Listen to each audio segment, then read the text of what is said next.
Hello guys, welcome to our channel. This is Teja. ప్రస్తుతం మనతో పాటు ప్రముఖ సోషల్ యాక్టివిస్ట్ కృష్ణకుమారి గారు. మేడం నమస్తే. మేడం నమస్తే. ఇప్పుడు ప్రస్తుతం సోషల్ మీడియాలో నళిని మాజీ డిఎస్పీ తన పేరు వినిపిస్తుంది. ఆమె గతంలో రాజీనామా చేశారంట తెలంగాణ ఉద్యమానికి సంబంధించి. సో ఆవిడ గురించి కొన్ని విషయాలు మీతో తెలుసుకుందామని. ఆవిడ నళిని గారు డిఎస్పీగా పనిచేసేవాళ్ళు. బాగా ఉద్యమం ఉధృతంగా ఉన్న సందర్భంలో మరి ఆ ఉద్యమాన్ని ఏదైనా ఉద్యమాలు నడుస్తున్నప్పుడు పోలీసుల్ని మరి ప్రభుత్వం బాగా వినియోగించుకుంటుంది కదా, ఉద్యమాలను అణచడానికి కానీ ఆ ఉద్యమకారుల మీద చర్యలు తీసుకోవడానికి కానీ, లాఠీ చార్జ్ చేయడానికి కానీ, వాళ్ళని అరెస్ట్ చేసి జైల్లో పెట్టడానికి కానీ, ఇలా రకరకాలుగా వాళ్ళని బెదిరించడానికి కానీ పోలీస్ శాఖను ఉపయోగించుకుంటాయి ఏ ప్రభుత్వం అయినా సరే. అదే పద్ధతిలో ఆవిడని కూడా అప్పుడు ఉద్యమం సమయంలో చేసుకుంటుంటే ఆవిడ ఒకరోజు ఎదురు తిరిగి, నేను ఈ తెలంగాణ బిడ్డనయ్యుండి తెలంగాణ ఆడపడుచులు అక్క చెల్లెళ్ళ మీద నేను చేయి చేసుకోవడం ఎంతవరకు కరెక్టు అని చెప్పి ఆవిడ ఉద్యోగానికి రాజీనామా చేశారు. ఆ రోజుల్లో ఆవిడ చాలా పెద్ద పేరునైతే సంపాదించుకున్నారు. ఒక కొన్ని రోజుల పాటు పేపర్లో ఆవిడ పేరే మారుమోగిపోయింది. అప్పట్లో ఇంత సోషల్ మీడియా లేదు. చాలా మంది మాట్లాడుకున్నారు ఎవరి నళిని అని. అప్పుడు అక్కడక్కడ ఫేస్బుక్లో పోస్టింగ్లు వచ్చాయి కానీ పెద్ద ఫేస్బుక్ కూడా అప్పుడు ఇంతమంది వాడేవాళ్ళు కాదు. అయితే ఇప్పుడు మళ్ళీ రేవంత్ రెడ్డి అధికారంలోకి వచ్చిన తర్వాత, అంటే ఈ 10 ఏళ్ల కాలంలో ఉద్యమకారుల పట్ల కేసీఆర్కి అంత నిబద్ధత లేదు అన్న సంగతి సుస్పష్టం, అందరికీ తెలిసిందే. ఆయన ఏ రోజు ఉద్యమకారుల్ని పట్టించుకున్న వ్యక్తిగా ఏ రోజు ఆయన ఆ సంకేతాలు ఇవ్వలా.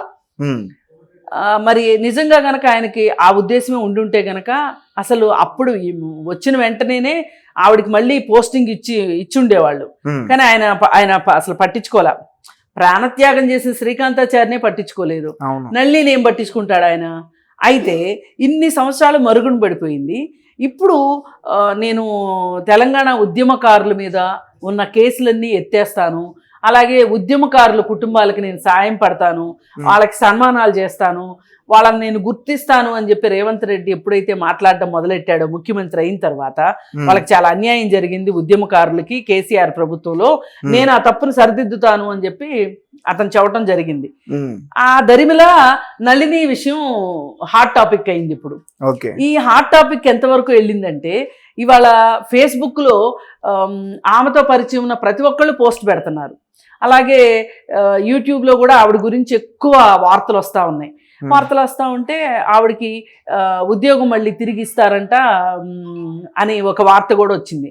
వచ్చినప్పుడు ఆవిడ దానికి స్పందిస్తూ ఆవిడ ఏమన్నారంటే, నేను ఇప్పుడు ఆ ఉద్యోగం చేసే మానసిక స్థితిలో నేను లేను, నేను కొంచెం ఆధ్యాత్మిక మార్గంలో ఉన్నాను, నేను ఉద్యోగం వాళ్ళు ఇస్తాననడం చాలా సంతోషం, కానీ చేసేందుకు నేను సిద్ధంగా లేను అని చెప్పి ఆవిడ చాలా సున్నితంగా తిరస్కరించడం చూస్తామన్నమాట. అయితే అసలు ఈ నళిని గారి వ్యక్తిత్వం గురించి కనుక కొంచెం ఆలోచిస్తే కనుక, నేను కూడా కొన్ని ఫేస్బుక్లో కొన్ని కథనాలు చదివాను. ఆమె తాలూకు ఫ్రెండ్స్ ఇచ్చినాయి. ఆవిడ ఉస్మానియా యూనివర్సిటీలో చదువుకున్నారని, ఆ చదువుకునే సందర్భంలో ఆవిడ క్లాస్లో ఉన్నవాళ్ళు ఒకళ్ళు రాకపోతే ఇంకొకళ్ళు అటెండెన్స్ పలికేవాళ్ళంట. అయితే ఎవరో కూడా లీవ్ లెటర్ పెట్టే సాంప్రదాయం ఉండేది కాదంట. పెట్టకపోతే వీళ్ళు ఏం చేసేవాళ్ళు అంటే, వచ్చిన వాళ్ళు రాని వాళ్ళ అటెండెన్స్లు పలుకుతూ ఉండేవాళ్ళు. పలుకుతూ ఉంటే అలా నడుస్తూ ఉంది. ఆమె అసలు సెలవు కూడా పెట్టేది కాదంట, ఇప్పుడు క్లాసులకి హాజరవ్వకుండా ఉండేది కాదంట. ఒకరోజు ఏం చేసింది, ఆవిడకి ఏదో వ్యక్తిగతమైన పనులుండి లీవ్ లెటర్ ఇచ్చిందంట డిపార్ట్మెంట్లో. ఇస్తే ఆ ప్రొఫెసర్ గారికి ఆమె లీవ్ లెటర్ ఇచ్చిన సంగతి తెలుసు. కానీ ఆమె లీవ్ లెటర్ ఇచ్చిన సంగతి స్టూడెంట్స్కి తెలియక ఒక స్టూడెంటు ఆమె రాలేదు కాబట్టి ఆమె తరఫున ప్రెసిడెంట్ సార్ అని చెప్పి పలికేశాడంట. పలికేస్తే ఆ లీవ్ లెటర్ ఉంది ఎట్లా పలుకుతావు అని చెప్పి అతన్ని పిలిచి క్రమశిక్షణ చర్యలు తీసుకున్నారంట. ఇట్లా ఎన్ని రోజుల నుంచి చేస్తున్నారు ఏంటి ఉంటది, దొరకనంతసేపు ఏమి ఉండదు కానీ దొరికాక మట్టు ఊరుకోరు కదా, ఆమె వల్ల బయటపడింది. దానికి ఆమె చాలా సున్నితంగా ఆలోచించి, అయ్యో నా వల్ల నువ్వు తిట్లు తిన్నావా, నా మూలంగా నువ్వు బాధపడి ఉంటావు, సారీ అని చెప్పి ఆవిడ వచ్చి సారీ చెప్పిందంట. అంటే అంత సున్నితంగా, అంత క్రమశిక్షణ తోటి, అలాగే చాలా నిజాయితీతో ఉండే మనిషి అని చెప్పి ఇప్పుడు ఇది చూస్తే మనకు అర్థమవుతుంది కదా. ఇలాంటి కథనాలు కూడా ఎన్నో ఉన్నాయి. అంటే ఒక నీతి నిజాయితీగా ఉండడము అనేది ఆవిడ వ్యక్తిత్వంలో భాగం. అందుకే ఆమె అంత సున్నితంగా ఆలోచించింది. మరి డిఎస్పీ స్థాయి ఉద్యోగం వదులుకోవడం అంటే మామూలు విషయం కాదు కదా. నేను నా చేతులతో నా అక్క చెల్లెల్ని నా రాష్ట్రం కోసం వాళ్ళు పాటుపడుతుంటే, నా రాష్ట్ర సాధన కోసం వాళ్ళు అంత కష్టపడుతుంటే వాళ్ళని కొట్టడం ఎంతవరకు కరెక్టు అని చెప్పి ఆమె చాలా సున్నితంగా, చాలా సెన్సిబుల్గా ఆలోచించింది. అసలు అంత సెన్సిటివిటీ ఇవాళ మనుషులకు ఉండట్లే, మాయమైపోయిన రోజుల్లో. ఆమె చేసిన ఉద్యోగ త్యాగానికి ఆమె అసలు గుర్తే లేకుండా పోయింది. అవును. అయితే ఆమె అసలు అలాంటి గుర్తింపు కోసం చేయలేదు. ఆమె నమ్మింది కాబట్టి చేసింది.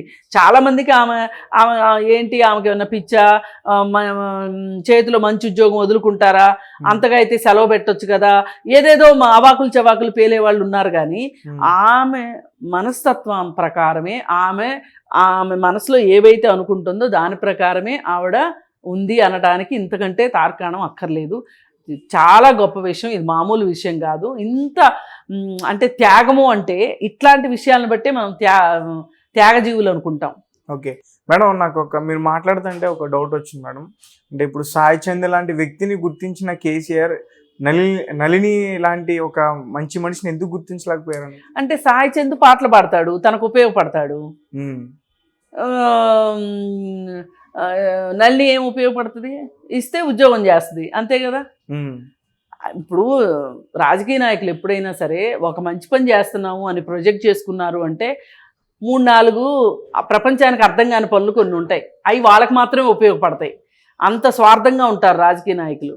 మరి ఆ పరిస్థితుల్లో కేసీఆర్ సాయి చంద్ అయితే పైగా ఆయన ఏం చేశాడంటే, ఉద్యమ కాలంలో పాటలు పాడిన కళాకారులు ఎవరైతే ఉన్నారో వాళ్ళందరికీ ఒక సంఘం పెట్టి వాళ్ళందరికీ నెల జీతాలు ఇచ్చి ప్రభుత్వానికి వ్యతిరేకంగా మాట్లాడనివ్వకుండా వాళ్ళని గొంతు నొక్కేశాడు. ఇది చాలా దుర్మార్గం ఇది అసలు. ఓకే, ఇప్పుడు జీతం తీసుకుంటున్నారు అనుకోండి, వాళ్ళు గవర్నమెంట్ ఎంప్లాయీస్ లాగా అయిపోయారు కదా. గవర్నమెంట్ ఎంప్లాయీస్ గవర్నమెంట్కి వ్యతిరేకంగా ఎందుకు మాట్లాడతారు? అందుకని ఇప్పుడు అదే కళాకారులతోటి మొన్న ఎలక్షన్స్ సందర్భంలో కూడా ప్రచారానికి వాడుకున్నాడు వాళ్ళని. చాలా అధికార దుర్వినియోగానికి పాల్పడ్డాడు కేసీఆర్ ఈ విషయంలో. కళాకారుల గొంతు నొక్కేసి వాళ్ళ సృజనాత్మకతను కూడా నొక్కేసేసి అలా ఖాళీగా కూర్చోబెట్టాడు. ఎక్కడైనా గవర్నమెంట్ కార్యక్రమాలు జరుగుతుంటే అక్కడికి వచ్చి 4 పాటలు పాడతారు, వెళ్ళిపోతారు. కానీ తెలంగాణ అంటేనే పాటకి ప్రతిరూపం లాంటిది, ఉద్యమానికి ప్రతిరూపం వాళ్ళ పాట, ఉద్యమానికి వెన్నుదన్ను వాళ్ళ పాట. అలాంటి ఉద్యమకారుల్ని ఒక రకంగా వాళ్ళ బంధించినట్టు కళాం తల్లిని బంధించాడు ఓ పక్కన ఆయన. అది అందుకనే ఏంటంటే మనం ఏ రకంగా చూసుకున్నా కానీ వాళ్ళ స్వప్రయోజనం కోసమే కేసీఆర్ ఉన్నాడు తప్పితే ఉద్యమకారుల కోసం ఆయన లేడు. ఇప్పుడు రేవంత్ రెడ్డి ఇలా మాట్లాడుతున్నాడు కాబట్టి నళినికి కూడా ఉద్యోగం ఇస్తాడా అని ఒక చర్చ వచ్చింది. ఇస్తాడని కాదు, ఇవ్వమని కూడా అడుగుతున్నారు. కానీ ఆవిడ మటుకు చాలా సున్నితంగా నేను ఉద్యోగం చేసే పరిస్థితిలో నేను లేను, మానసిక స్థితిలో నేను లేను, నేను భక్తి మార్గంలో ఉన్నాను, నేను చేసిన ఉద్యోగం నాకు చాలు అని చెప్పి చాలా సున్నితంగా, చాలా సెన్సిబుల్గా బిహేవ్ చేసింది. చాలా గొప్ప వ్యక్తిత్వం ఆవిడది. ఓకే మేడం, కానీ ఇంకా నళిని లాంటి అలాంటి త్యాగం చేసిన మనుషులు ఇంకా తెలంగాణలో ఎంతమంది ఉన్నారు? మరి వాళ్ళందరూ కూడా బయటకు వచ్చే ఛాన్సెస్ ఉన్నాయంటారు? వస్తారు, సందర్భాన్ని బట్టి వస్తారు. ఇప్పుడు నళిని గురించి ఇన్ని సంవత్సరాలకు తెలిసింది బయట ప్రపంచానికి, 10 ఏళ్ల తర్వాత తెలిసింది. అలాగే సందర్భాన్ని బట్టి వస్తారు బయటికి. Okay madam, thank you so much. Thank you.